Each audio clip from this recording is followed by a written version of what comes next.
हम लोग देखने वाले हैं कक्षा 10वीं की गणित। कक्षा 10वीं की गणित में हम लोग देखेंगे प्रतिदर्श प्रश्न पत्र है सत्र 2024 और 25 का। ठीक है, यानी जो बोर्ड द्वारा जारी किया गया मॉडल पेपर है। ठीक है, इसमें जो इसके बहुविकल्पी प्रश्न हैं 1 से लेकर 20 तक, यानी खंड अ में जो बहुविकल्पी प्रश्न आपसे 20 पूछे गए हैं, इसकी वीडियो हमने बना दिया है। अगर आपने नहीं देखा है तो ऊपर यहाँ पर एक लिंक शो कर रहा है, उस पर क्लिक करके आप वो वीडियो देख सकते हैं। ठीक है, अब इस वीडियो में हम लोग खंड ब से स्टार्ट करने जा रहे हैं। ठीक है, खंड ब में जो कि पहला सवाल दिया गया है, सभी खंड कीजिए। ठीक है ना, तो पहले सवाल में देखिए पाँच पाँच छः सवाल दिया गया होगा। ठीक है ना जी, 6 सवाल दिया गया है। ठीक है, तो आइए एक एक करके हम हल करते हैं। जैसे कि पहला सवाल दिया गया है कि स्पष्ट कीजिए कि 3 गुणे 5 गुणे 7 + 7 एक भाज्य संख्या क्यों है। ठीक है ना, हमको बताना है यह भाज्य संख्या क्यों है, यानी 3 गुणे 5 गुणे 7 + 7। ठीक है, यह भाज्य संख्या क्यों है। तो देखिए, भाज्य संख्या की शर्त क्या होती है कि भाज्य संख्या के कम से कम 3 गुणनखंड होने चाहिए। किसी भी संख्या के अगर 3 गुणनखंड हैं तो वह भाज्य संख्या कहलाती है। ठीक है, अगर 3 गुणनखंड नहीं हो रहे हैं तो वह संख्या अभाज्य कहलाती है। ठीक है, जैसे यहाँ पे इसको हल करना है, यहाँ दिया 3 गुणे 5 गुणे 7 + 7, तो यहाँ से हम देखेंगे 7 कॉमन निकाल सकते हैं। तो यहाँ क्या बच जाएगा, 3 गुणे 5, और यहाँ गुणे में 7 निकाल लिए तो क्या बच जाएगा, 1 हो जाएगा, और प्लस में क्या रहेगा, 7 रहेगा। ठीक है, तो यहाँ हो जाएगा 7 कोष्टक में 5 3 15 एकम 15 हो जाएगा, और प्लस सॉरी यहाँ पे एक मिस्टेक हो गया, यहाँ 7 नहीं है 1 बचेगा। ठीक है, यहाँ पे क्या आपका रहेगा, 1 रहेगा, क्योंकि 7 तो आपने बाहर निकाल ही लिया है। तो यहाँ 1 हो जाएगा, 5 3 15 15 एकम 15, 1 क्या हो जाएगा, यहाँ आ जाएगा। ठीक है, तो जाएगा 7 गुणे 16।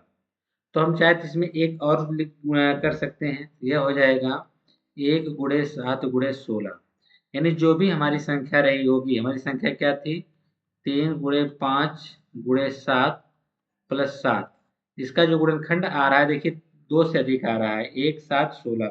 हम 16 को चाहे तो 2 गुणे 8 लिख सकते हैं, इसको चाहे तो 4 गुणे 4 लिख सकते हैं। ठीक है ना, तो इस प्रकार से इसको हम और भी तोड़ सकते हैं। तो इससे यह निष्कर्ष निकलता है कि यह संख्या क्या होगी, भाज्य होगी। लिखेंगे अतः 3 गुणे 5 गुणे 7 + 7 एक भाज्य संख्या है, एक भाज्य संख्या है, भाज्य संख्या है, क्योंकि इस संख्या के गुणनखंड, इस संख्या का गुणनखंड, संख्या का गुणनखंड कितना है, 1 गुणे 7 गुणे 16। ठीक है,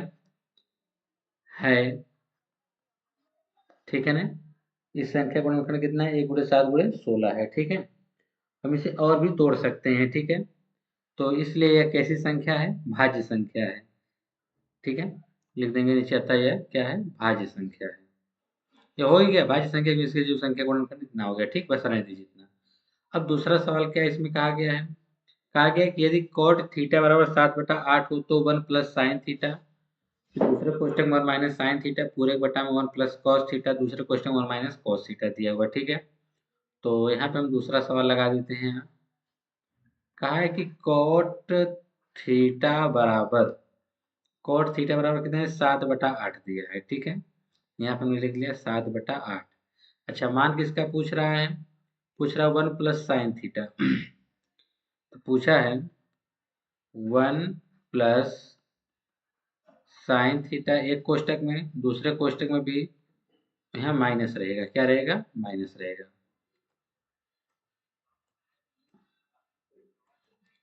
तो हो जाएगा 1 - sin थीटा, पूरे बटा में 1 + cos थीटा, दूसरे कोष्टक में हो जाएगा 1 - cos थीटा। देखिए यही सवाल में यहाँ पे दिया गया है। ठीक है ना, अब हम देखते हैं कि ऊपर एक कोष्टक में a + भी, दूसरे कोष्टक में a - भी दिया है। ठीक है, तो यहाँ देखिए a + b, यानी वही संख्या एक बार प्लस में एक बार माइनस में, तो इसको हम लिख सकते हैं 1 का square minus sine square theta, ठीक है। नीचे भी लिख सकते हैं 1 square minus cos square theta. हम जानते हैं कि 1 माइनस साइन स्क्वायर थीटा बराबर क्या होता है, कॉस स्क्वायर थीटा। और 1 माइनस कॉस स्क्वायर थीटा बराबर किसके होता है, साइन स्क्वायर थीटा को, ठीक है। तो हम जानते हैं कॉस बटा साइन को हम लोग क्या लिख सकते हैं, कॉट, लेकिन इसका स्क्वायर, इसका भी हम क्या लगा देंगे, स्क्वायर लगा देंगे, ठीक है। तो इसका जो मान है कितना है, कॉट थीटा का 7/8, तो 7/8 का स्क्वायर हो जाएगा, 7 का स्क्वायर 49, 8 का स्क्वायर 64। यही आपके प्रश्न का हल होगा, ठीक है। जो मान पूछा था कितना होगा मान में, तो इसका जो मान आएगा वो कितना आएगा, 49/64 आएगा, ठीक है। तीसरा सवाल क्या रहा है कि दो घन जिनमें से प्रत्येक का आयतन 64 सेंटीमीटर क्यूब है के संलग्न फलकों को मिलाकर एक ठोस बनाया जाता है, इससे प्राप्त घनाभ का पृष्ठीय क्षेत्रफल ज्ञात कीजिए, ठीक है ना। तो आइए तीसरा सवाल देखते हैं। देखिए दो घन दिया हुआ है, मान लेते हैं यह एक घन है, ठीक है, और एक दूसरा घन एक बगल में हम बना लेते हैं कुछ इस प्रकार से। इसका भी आयतन कितना दिया है, 64 सेंटीमीटर क्यूब है। इसका भी आयतन कितना दिया है, 64 सेंटीमीटर क्यूब है, ठीक है ना। यह आयतन दिया है ना, 64 सेंटीमीटर क्यूब दे रखा है। तो हम लिखेंगे घन का आयतन बराबर, क्या लिखेंगे, घन का आयतन बराबर 64, ठीक है ना। तो घन का आयतन क्या होता है, ए क्यूब बराबर 64। तो हम जानते हैं कि ए क्यूब बराबर 64 यानी 4 का क्यूब होता है। तो ए बराबर क्या आ जाएगा, 4 सेंटीमीटर, ठीक है ना। तो ए क्या होता है, घन की एक भुजा है, ए क्या है, घन की एक भुजा है, घन की भुजा। तो घन की भुजा 4 सेंटीमीटर आ गई, ठीक है। अब कहा है कि इनको जो है, इनके संलग्न फलकों को मिलाकर एक ठोस बनाया जाता है, ठीक है। अब इनको देखिए, एक घन यह था, एक घन यह, दोनों को मिलाकर एक संलग्न ठोस बना दिया उसने, ठीक है। तो पूछ रहा है अब इसका आयतन बताओ। तो देखो इसकी लंबाई हो जाएगी कितनी, इसकी लंबाई हो जाएगी 4 4 8, कितनी हो जाएगी, 8 सेंटीमीटर लंबाई हो जाएगी, ठीक है। केवल दो घन को अगर हम सटा के रख दे रहे हैं तो उसकी लंबाई बढ़ेगी, ठीक है ना, उसकी चौड़ाई और ऊंचाई सेम रहेगी। तो घन, जो घन नहीं है वो घनाभ हो जाएगा, घनाभ की लंबाई कितनी हो जाएगी, 8। तो लिखेंगे निर्मित घनाभ, क्या लिखेंगे, निर्मित घनाभ की लंबाई, लंबाई यल बराबर कितना आ जाएगा, 8 सेंटीमीटर। देखिए घनाभ की केवल लंबाई बढ़ेगी, चौड़ाई और ऊंचाई उसकी सेम रहेगी, ठीक है ना। तो इसकी चौड़ाई बराबर कितना हो जाएगा, बी बराबर वह भी 4 सेंटीमीटर ही रहेगा, ठीक है। और हम बात करें इसकी ऊंचाई, यानी एच बराबर वह भी क्या रहेगा, 4 सेंटीमीटर। तो घनाभ का आयतन पूछा था ना, घनाभ का पृष्ठीय क्षेत्रफल पूछा गया था। क्या था, घनाभ का पृष्ठीय क्षेत्रफल, घनाभ का पृष्ठीय क्षेत्रफल, पृष्ठीय क्षेत्रफल क्या होता है, दो कोष्टक में L B plus B H, plus में क्या होता है, एच एल होता है, प्लस में क्या होता है, प्लस में आपका एच एल होता है, ठीक है। तो यहाँ पे हम लगा देते हैं दो कोष्टक में एल बी यानी लंबाई गुणे चौड़ाई, लंबाई कितनी है इसकी 8, चौड़ाई कितनी है 4, प्लस बी एच यानी चौड़ाई गुणे ऊंचाई, फिर एच एल, एच कितना इसका है 4 और एल कितना है 8, ठीक है। तो जाएगा दो कोष्टक में 8 चौक के 32, 4 चौक के 16, और यहाँ जाएगा कितना 4/32, ठीक है। तो देखेंगे दो कोष्टक में 32 32 कितना हो जाएगा, 64 प्लस 16, ठीक है। अब इसको जोड़ देना है, तो हो जाएगा दो कोष्टक में इसको जोड़ेंगे तो हो जाएगा 80, और 80 दूना 160 सेंटीमीटर स्क्वायर आएगा, ठीक है। तो निर्मित जो घनाभ का पृष्ठीय क्षेत्रफल होगा वह कितना आएगा, वह आ जाएगा 160, ठीक है ना। अब हम बात करते हैं अगले प्रश्न की। अगला प्रश्न आपका घ वाला दिया है कि निम्न आंकड़ों का माध्य ज्ञात कीजिए, ठीक है ना। माध्य ज्ञात करने के लिए आप जानते हैं कि एक तो आपको वर्गंतराल दिया है, दूसरे कॉलम में आपको बारंबारता दी है, ठीक है। तो इसके लिए हमको सारणी बनानी पड़ेगी, ठीक है। आइए नीचे हम लोग सारणी यहाँ बना लेते हैं। तो यहाँ पर ये आपका घ वाला है। तो सारणी में देखिए एक कॉलम आपका रहेगा वर्ग अंतराल। क्या रहेगा? वर्ग अंतराल का एक कॉलम रहेगा, ठीक है ना। ये हम बना देते हैं वर्ग अंतराल आपका, ठीक है। और वर्ग अंतराल के जस्ट बगल में आप बनाते हैं मध्यमान। मध्यमान को हम लोग यक्ष से व्यक्त करते हैं। फिर उसके बाद अगला कॉलम आपकी होती है बारंबारता। बारंबारता जिसको आप लोग किससे व्यक्त करते हैं? स्मॉल यक्ष से, ठीक है। और तीसरा कॉलम आपका क्या होता है? एफ इंटू यक्स होता है, ठीक है ना। तो यह आपकी सारणी इस प्रकार से हम बना लेते हैं। तो यहाँ पे हम लोग खाने बना लेते हैं, थोड़ा सा आप लोग फिट वगैरह से खींचेंगे। आपकी कॉपी में बना रहता है ऑलरेडी, आप लोग को ढेर दिक्कत नहीं होगी। चलिए हमारा बन गया कॉलम, ठीक है। पहला वर्ग अंतराल कहाँ से कहाँ तक दिया है? 10 से लेकर कहाँ तक गया? 70 तक गया है, ठीक है। हम लोग वर्ग अंतराल पहले बना लेते हैं। तो ये हो जाएगा 10 से 20, 20 से 30, 30 से 40, 40 से 50, 50 से 60 और 60 से 70, 60 से 70, ठीक है। कोई बात नहीं, आगे चलते हैं। मध्यमान बारंबारता पहले लिख लेते हैं इसकी। बारंबारता कितनी है? 2 7 12। इसकी 2 है, या 7 है, या 12 है। फिर क्या दिया है? 15 8 6, 15 8 6, 15 8 6। यह तो सवाल में आपके दिया हुआ, ठीक है। जब वर्ग अंतराल देकर आपसे इसका माध्य पूछे, क्या पूछा गया है? माध्य तो पूछा गया है। जब माध्य पूछे तो इस प्रकार हम सारणी बना लेते हैं। तो वर्ग अंतराल का फिर मध्यमान निकालते हैं। 10 और 20 दोनों को जोड़कर 2 से भाग करेंगे। 10 और 20 30, 30 में आप 2 से भाग करेंगे तो कितना आएगा? 15। 20 और 30 कितना होता है? 50, 50 में अगर 2 की भाग लगाएंगे तो कितना आएगा? 25। तो आप देख रहे हैं सब में 10 10 का अंतर है ना। सब में 10 10 बढ़ रहा है, तो मध्यमान भी आपका 10 10 बढ़ेगा। जैसे 15 से 25 बने, 25 से 10 बढ़ाएंगे तो कितना? 35, 35 से 10 बढ़ाएंगे तो 45, 45 से 10 बढ़ाएंगे 55, 55 से 10 बढ़ाएंगे कितना? 65। देख लीजिए 60 और 70 जोड़ेंगे तो 130, 130 का आधा कितना होगा? 65 होगा, ठीक है। अब आपको एफ इंटू एक्स निकालना है, ठीक है। जब आप एफ इंटू एक्स निकालेंगे तो हो जाएगा 15 दूनी 30 हो जाएगा, ठीक है। अब 25 में आप 7 के गुणा करेंगे तो 25 छः का 150, और जब 25 सत्ते 175 हो जाएगा, ठीक है। और 12 25 60, 80 6 का हो जाएगा। और 12 यहाँ 36 6 42 होता है, 420 हो जाएगा। 15 करेंगे, 15 पचे 75, ठीक है। हासिल 7 का 15 चौके 60, और 7 या 67 हो जाएगा, नहीं 675 हो जाएगा, ठीक है। और यह जिसका जब करेंगे 55 का 8 में, तो 8 5 40 0 4 का 8 5 40 4 44 हो जाएगा, 440, ठीक है। अब हमको 65 में 6 का गुणा करना है, तो 6 25 0 से 3 का, और 6 चौक 36 3 39 हो गया, ठीक है। अब हमको इसका माध्य निकालने के लिए फार्मूला क्या होता है? माध्य बराबर, जरा ध्यान समझ लीजिए तब आगे बढ़ते हैं। माध्य बराबर होता है सिग्मा एफ एक्स बटा sigma F.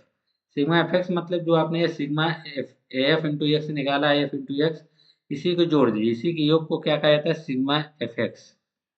Sigma F x बराबर, ठीक है।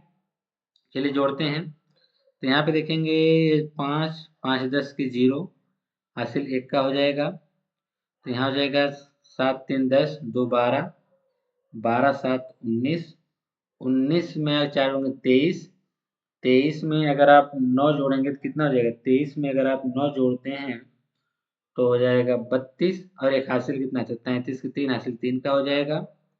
और 4 1 5, और 5 6 11, 11 4 कितना हो जाएगा? 15, 15 3 18, और 3 हासिल 15 3 18 3 21, 2130। अब यहाँ हम सिग्मा एफ को जोड़ लेते हैं। सिग्मा एफ को जब आप जोड़ते हैं तो यहाँ पे देखेंगे कितना हो जाएगा? 7 2 9, 9 9 9 2 11, 11 5 16, 16 8 कितना हो जाएगा?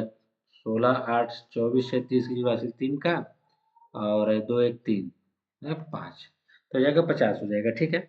अब इसी में रख देते हैं। सिग्मा एफ एक्स का क्या हो जाएगा? 2130, और इसका कितना हो जाएगा 50। आप भाग लगा देंगे, एक जीरो से एक जीरो कट जाएगा, तो 213/5। भाग लगाएंगे तो 5 चौक को 20, एक 13 हो गया, 5 दूनी 10, तो 5 छः का 30। माध्य जो इसका आएगा 42.6 आएगा। कितना आएगा? 42.6 आ जाएगा। ठीक है, तो यह तो हो गया घ वाला। अब अंगा वाला देखिए क्या कह रहा है कि बिंदु -4, बिंदुओं ए जो दिया है -6, 10 और बी जो है 3, -8 को जोड़ने वाले रेखा को किस अनुपात में विभाजित करता है। ठीक है, तो आइए यहाँ पे देखते हैं। यहाँ पर जो दो बिंदु दे रखा है, ठीक है ना, मान लेते हैं कुछ इस प्रकार से। दो बिंदु दे रखा है, इसको हटाइए, इसकी जरूरत नहीं। ठीक है, दो बिंदु दे रखा है। बिंदु एक जो दे रखा है आपके सामने कुछ इस प्रकार से, बिंदु ए जो है, ठीक है, और एक तो क्या दिया है बिंदु बी। अब बिंदु ए क्या दिया है जरा ध्यान से देखिएगा। बिंदु ये -6, 10, -6, 10, तो यहाँ पे हो जाएगा -6, 10। अच्छा, बी वाला कितना दिया है? बी वाला जो दे रखा है 3, -8, 3, -8, 3, -8। और जो आपको बिंदु दे रखा है वह बिंदु क्या देखा है, यह जो x और y का मान होता है, ठीक है ना, यह x और y का मान दिया -4, 6, यानी x, y का मान दिया है -4, 6। क्या दिया? -4, 6। यह सवाल में से पहले समझ लीजिए। कहा कि यह जो बिंदु -4, 6 है, बिंदुओं a -6, 10 और b 3, -8 को जोड़ने वाले रेखाखंड को किस अनुपात में विभाजित करता है। जैसे कि यह कोई एक रेखा है, ठीक है ना, यहाँ पे बिंदु ए है, यहाँ पे बिंदु बी है, इसी पर कहीं पर यह बिंदु क्या है -4, 6 है। ठीक, तो अब बताना है कि जब यहाँ बिंदु ये रख दिया जा रहा है तो इसको किस अनुपात में बांट रहा है। हम जानते हैं हमारा अनुपात क्या होता है, m1 और m2, तो हमको इसी m1 और m2 का मान बताना है, या इसी का अनुपात हमको बताना है। ठीक है, बिंदु ए यहाँ पर है, बिंदु बी यहाँ पर है, इसी रेखा पर यह एक बिंदु क्या है -4, 6 है, जो इसको किस अनुपात में बांट रहा है वही हमको बताना है। ठीक, इसको हम लोग बोलते हैं x, y। ठीक है ना, ध्यान से देखिए। तो इसको विभाजन बिंदु हमारा यह हो गया। अब हमारे लिए फार्मूला होता है। अच्छा, एक चीज और ध्यान दीजिएगा, इसको हम लोग लिखेंगे x1, y1, ठीक है ना, और यह हमारा किसके बराबर होगा, x2, y2 के बराबर होगा। ठीक है, और हमको यहाँ से बताना क्या है, m1 और m2 हमको क्या करना है, ज्ञात करना है। हमसे ये अनुपात पूछा है ना, तो यहाँ पे आप बना भी सकते हैं, कोई दिक्कत नहीं है। यहाँ पे आपका एक बिंदु हो गया, यहाँ पे ए हो गया, यहाँ पे बी हो गया।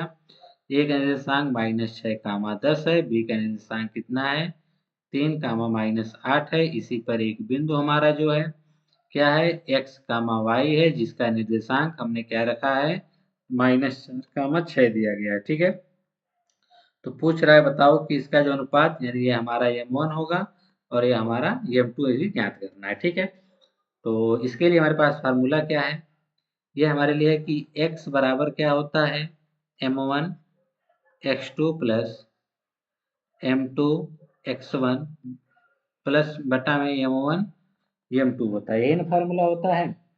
अब हम लोग क्या करते हैं, x का जो मान है, x का मान कितना है -4, यहाँ पे -4 रख देते हैं, बराबर m1 हमको निकालना है, गुणे x2।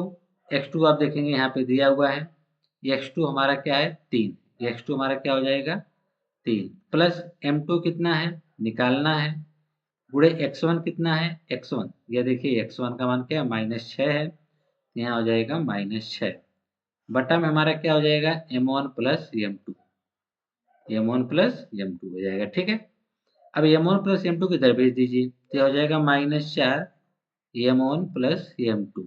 ठीक है, बराबर 3 का m1 में करेंगे तो 3 m1, प्लस माइनस क्या हो जाएगा -6m2 हो जाएगा। ठीक है, अब उसके बाद यहाँ गुणा कर दीजिए अंदर, -4m1 फिर -4m2 बराबर यहाँ हो जाएगा 3m1 -6m2। तो एक तरफ हम लोग ये क्या करते हैं, सबको एक तरफ लेके आओ। ठीक है, जब सबको हम एक तरफ लेके आते हैं, यहाँ पे देखिए -4m1 तो पहले से है, ये इधर आएगा तो -3m1 हो जाएगा, ठीक है। फिर उसके बाद -4m2 तो पहले से है, 6 इधर आएगा तो +6m2 हो जाएगा, और बराबर में क्या आ जाएगा, 0 आ जाएगा, ठीक है।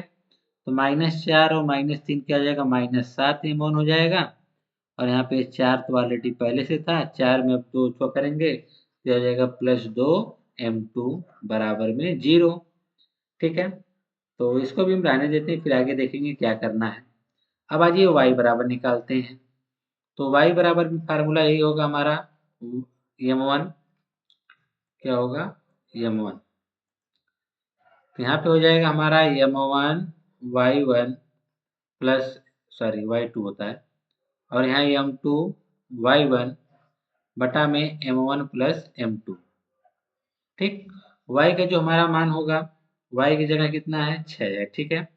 यहाँ पर हम y बराबर क्या रख देंगे, 6, m1 हमको निकालना है गुणे y2, y2 हमारा कितना है, y2 देखिए यहाँ पे -8 है, तो यहाँ पर हो जाएगा -8 प्लस m2 हमको निकालना है y1 यहाँ देखेंगे कितना है, 10 है, तो चलिए अंदर रख देते हैं y1 10 बटा में m1 प्लस m2, फिर ये गुणा कर दीजिए तो हो जाएगा 6m1 प्लस 6m2 बराबर 8 का गुणा करेंगे तो -8m1 प्लस में क्या हो जाएगा, 10m2 हो जाएगा, ठीक है। तो क्या करते हैं, सबको एक तरफ लाते हैं, जब सबको एक तरफ लाएंगे तो इधर भी क्या हो जाएगा, 6m1 इधर आएगा तो यह माइनस इधर 8m1 हो जाएगा, 6m1 है, यह इधर -8m1 इधर आ गया, ठीक है, प्लस हो जाएगा। 6m2 तो पहले से था, 8 को 10 को इधर लाएंगे तो यहाँ -10m2 हो जाएगा, बराबर में क्या आ जाएगा, 0। फिर देखेंगे 8 से कितना हो जाएगा, 14m1 हो जाएगा। अब 6m1 में से 10m1 घटाएंगे तो क्या आएगा, -4m2 बराबर में क्या आ जाएगा, 0। 2 से काट सकते हैं तो हो जाएगा 7m1 -2m2 बराबर में 0। यह समीकरण नंबर 2। देखिए इसमें भी समीकरण का दायां पक्ष 0 के बराबर, इसमें भी समीकरण दायां पक्ष 0 के बराबर है, ठीक है। इसका मतलब दोनों समीकरण का बायां पक्ष बराबर है, लिखेंगे समीकरण 1 व समीकरण 2 से, समीकरण 1 व समीकरण 2। देखिए इसका दायां पक्ष भी 0 बराबर है, इसका दायां पक्ष भी 0 बराबर, इसका मतलब इसका दोनों बायां पक्ष क्या होगा, आपस में बराबर होगा। -7m1 प्लस 2m2 बराबर 7m1 -2m2, ठीक है। अब हम क्या करते हैं कि m1 को एक तरफ, m2 को एक तरफ, यह -7m1 -7 को इधर लाओ, -7m1, 7 इधर आएगा तो -7m1 हो जाएगा, बराबर -2m2 तो था ही, यह इधर जाएगा तो यह भी -2m2 हो जाएगा, ठीक है ना। अब उसके बाद देखिए क्या होता है, उसके बाद देखेंगे माइनस माइनस क्या हो जाएगा, जुड़ जाएगा तो -14m1 हो जाएगा, और ये हो जाएगा 2 2 4 -4m2, माइनस से माइनस कट जाएगा, तो यहाँ पे m1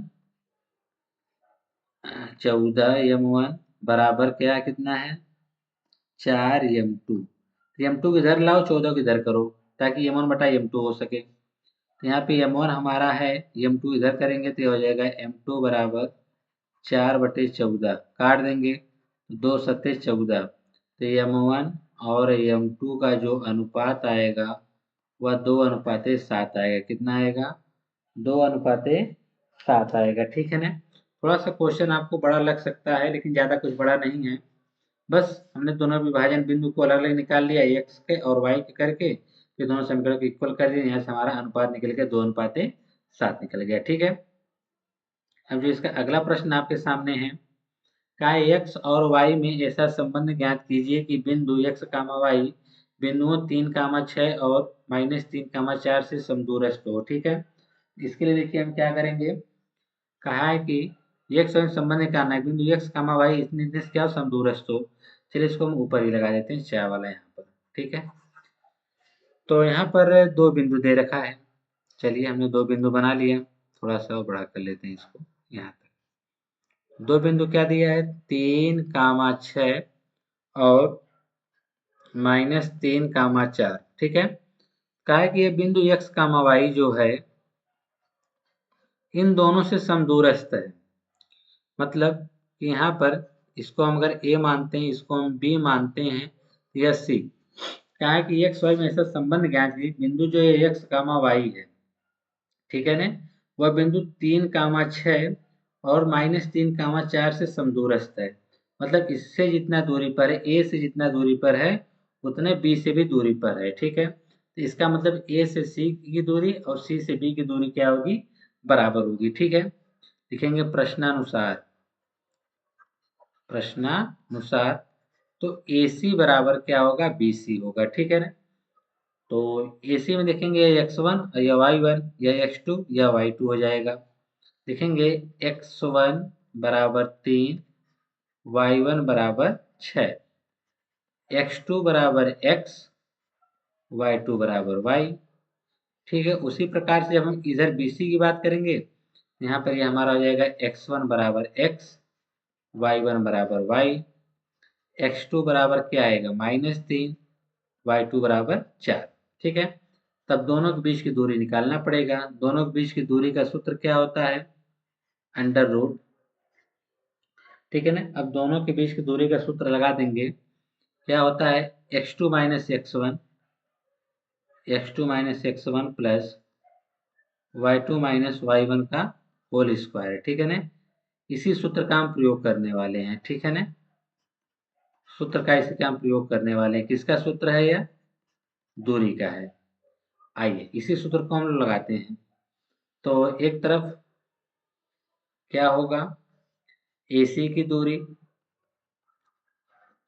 AC की दूरी बराबर BC की दूरी, ठीक है। तो under root x2 minus x1, x2 कितना है x, तो हो जाएगा x माइनस x1 कितना है 3, 3 का हमारा स्क्वायर हो जाएगा, प्लस y2 माइनस y1 कितना है y, y1 कितना है 6, इसका होल स्क्वायर हो जाएगा, बराबर अंडर रूट, ठीक है। जब हम अंडर रूट जाएंगे तब देखिए क्या होता है। तो अब इसमें हमारा भी चलेगा वही x2 माइनस x1, x2 कितना यहाँ पर है -3 है, और क्या कहते हैं x2 माइनस x1 कितना है x का होल स्क्वायर, प्लस y2 कितना है 4 है, माइनस y1 कितना है y है, इसका भी क्या हो जाएगा होल स्क्वायर, ठीक है। दोनों तरफ कड़े कड़े कड़ी खत्म हो जाएगी, तो इधर हो जाएगा x -3 का होल स्क्वायर बचेगा, तो यह हो जाएगा a स्क्वायर प्लस b की जगह क्या है 3, तो 3 3 9 माइनस 2ab क्या हो जाएगा, देखिए a square plus B square, B मतलब 3 का स्क्वायर में 9 कर दिया, ठीक है। 2ab मतलब 2 3 6x हो जाएगा, ठीक है। फिर प्लस y का स्क्वायर करेंगे तो y स्क्वायर, प्लस 6 का स्क्वायर करेंगे 6 6 के 36, माइनस 6, इसका भी 2ab निकालेंगे तो 2ab मतलब 6 दूनी 12y हो जाएगा, ठीक है, बराबर। अगर इधर देखेंगे तो जब इसका हम माइनस निकाल देंगे बाहर, तो ये प्लस बन जाएगा, यानी a का स्क्वायर मतलब -3 का स्क्वायर, प्लस x का मतलब -x का स्क्वायर, प्लस यहाँ पे 2ab मतलब 2ab मतलब -3 गुणे 2 करेंगे तो आ जाएगा क्या, प्लस हो जाएगा 3x, ठीक है। फिर में प्लस में क्या इधर हो जाएगा 4 का स्क्वायर क्या हो जाएगा 16, प्लस y का स्क्वायर करेंगे तो y स्क्वायर, प्लस 2ab मतलब 4 दूना 8y हो जाएगा, ठीक है।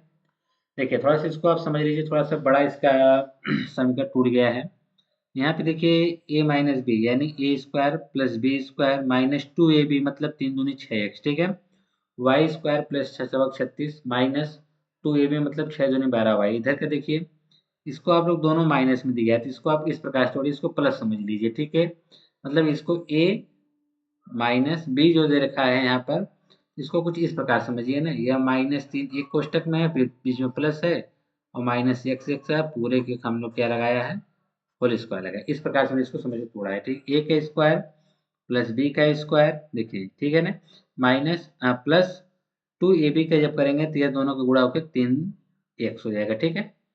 अब यहाँ पे देखिए यह x स्क्वायर हो गया, प्लस में क्या है 9 और माइनस में क्या है 6x और प्लस में क्या है वाई स्क्वायर और यहाँ पे 36, ठीक है, प्लस में 36 माइनस 12y बराबर, इसका स्क्वायर करेंगे तो क्या आएगा 9, प्लस इसका स्क्वायर करेंगे तो एक्स का तो एक्स स्क्वायर प्लस 3 दूनी क्या आएगा 6x आएगा और प्लस में क्या है 16 और फिर प्लस में क्या है वाई स्क्वायर प्लस 8y है। ठीक है, तो आप देखेंगे एक्स स्क्वायर से यहाँ से एक्स स्क्वायर कट गया, इस 9 से यह 9 कट गया, यहाँ वाई स्क्वायर से यह वाई स्क्वायर कट गया। ठीक है, और क्या बच रहा है यहाँ बचा क्या है -6x बचा इधर और -12y बचा हुआ है इधर और प्लस में 36 बचा हुआ है। ठीक है, इस साइड क्या बचा हुआ है प्लस में 6x बचा हुआ है, फिर प्लस में 8y बचा हुआ है, तो नीचे लिख दे रहे हैं 8y और फिर क्या प्लस में 16 बचा हुआ है। ठीक है, तो सबको इधर लाओ तो यह -6x इधर है, यह -6x तो पहले से था, इस 6x इधर लाएंगे तो यह -6x हो जाएगा, -12y तो ऑलरेडी पहले से था, 8 को इधर लाएंगे तो -8y हो जाएगा। ठीक है, बराबर यह 16 तो पहले से 36 उधर करो तो -36 हो जाएगा। ठीक है, ये यहाँ से अलग चीजें हैं। तो अब यहाँ देखिए -6 क्या आ जाएगा, चलिए ऊपर लगा देते हैं, -6 कितना हो जाएगा -12x हो जाएगा। ठीक है, और यहाँ पे देखेंगे -12 और -8 कितना हो जाएगा -20y हो जाएगा। ठीक है, 20y बराबर क्या बच जाएगा -16 में से 36 घटा होगा तो क्या आएगा -20, सब देखिए माइनस काट दीजिए तो जाएगा 12x प्लस 20y बराबर में क्या है 20। हम इसको किससे काट सकते हैं 4 से काटेंगे तो क्या आएगा 3x, 4 से काटेंगे तो क्या आएगा 5y, फिर 4 से काटेंगे तो 5।